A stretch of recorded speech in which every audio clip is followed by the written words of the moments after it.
Friends, कैसे हैं आप सब। मैं हूं रश्मि और आप सबका वेलकम है आपके अपने चैनल द फाइनेंस गुरु में, जहां पर हम फाइनेंस रिलेटेड टॉपिक्स को अंडरस्टैंड करते हैं बहुत ही इजी वे में।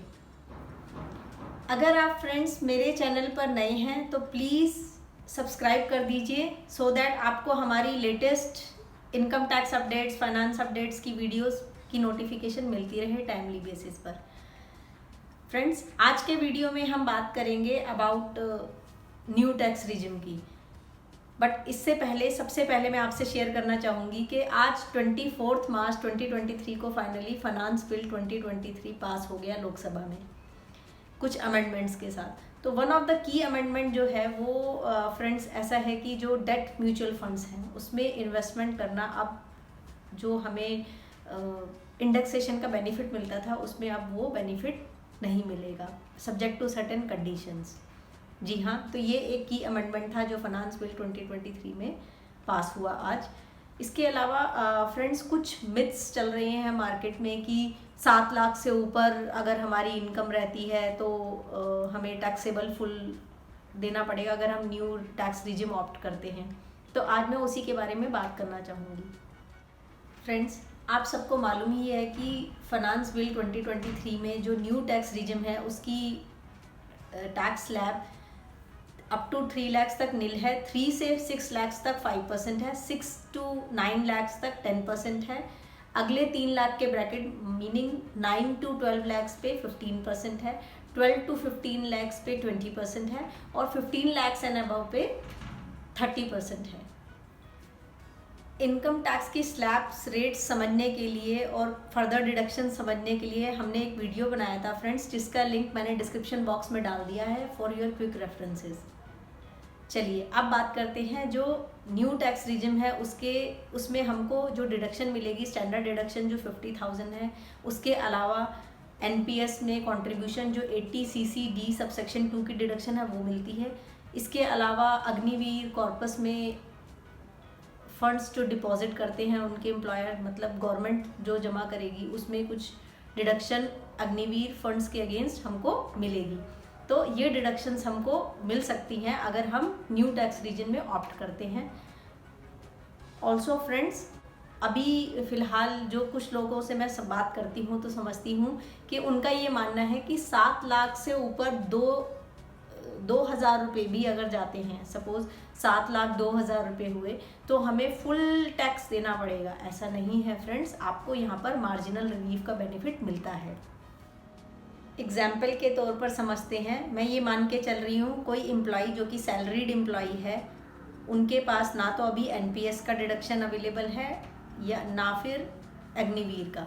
तो चलिए अब समझते हैं कि सिंपल सिनेरियो में क्या होने वाला है इनके साथ।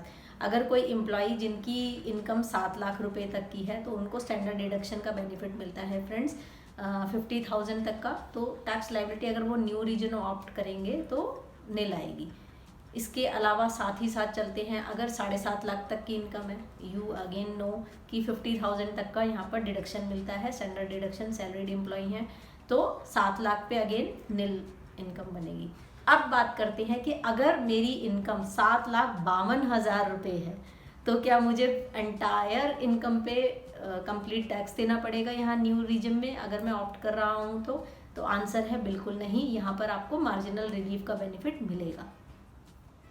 अब आप लोग पूछेंगे कि ये मार्जिनल रिलीफ क्या होता है। तो मार्जिनल रिलीफ फ्रेंड्स, अगर ये मान लिया जाए कि आपकी इनकम जो एडिशनल इनकम है उससे जो टैक्स निकल करके आ रहा है पूरी टोटल इनकम पे वो ज़्यादा है with respect to the increase in the income, तो आपको subject to increase in the income आपको उतना बेनिफिट टैक्स रिलीफ मिल जाएगा। जैसे कि फॉर एग्जांपल यहाँ हम लेते हैं 7,52,000 का केस।